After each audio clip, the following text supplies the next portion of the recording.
It's another year, and it's another Assassin's Creed game. You can count on this like you can count on holidays. We're talking about Assassin's Creed Syndicate.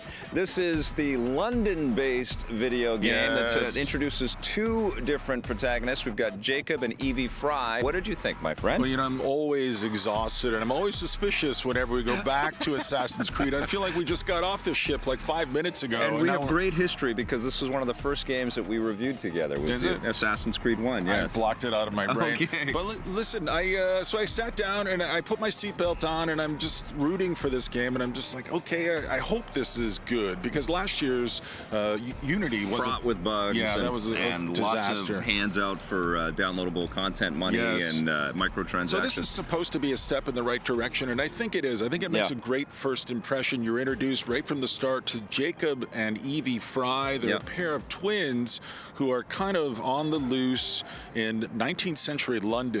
And so they've got English accents, which sound pretty authentic. If the assassins had found something like this, surely Father would have known. I like the way they look. You know, Evie seems like a nice character. I feel like Jacob's a little more cliche. But once you start getting into the game, the exploration of London, this is apparently 30% larger than Paris was in Unity last year. It's enormous, and it's also spread out quite a bit in terms of buildings, street widths, so that you can take over carriages and jump on horse and buggies and jump on all kinds of different variations of those. Some of them have lots of ornate signs and stuff on them. But they also introduce a grappling hook mechanic, which allows you to instantly jump to the top of buildings and also create zip lines so that you can get around the city a lot quicker. And you need it because the thing is absolutely enormous. I like the characters. I feel like they're strong. One of my favorite aspects of the game is the way that historical figures, the same way Leonardo da Vinci was a historical figure of importance in earlier Assassin's Creed. Here we've got Charles Dickens. You know, I never asked your names. We've got Florence Nightingale.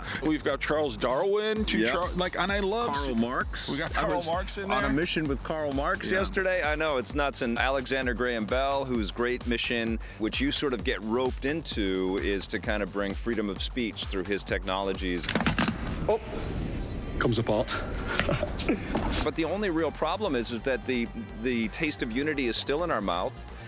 The idea that Assassin's Creed is a yearly thing and they're this large and they're this ambitious is starting to feel a little exhausting, and there's no way around that. There is something they could do about it, and that is they could just take a year off every now and then. Even this game, I think if you put it in a vault, locked it up at Ubi, and took it out a year later, even though the technology would be a little aged, I still think it would be much more relevant. For me, and this has been true ever since I saw the first reveal trailer, it feels like Guy Ritchie made an Assassin's Creed game. That's right, that's accurate. Which I love Guy Ritchie stuff. I know you're not a big fan, and I also love London, and I do like this milieu. I like this setting. I like these characters.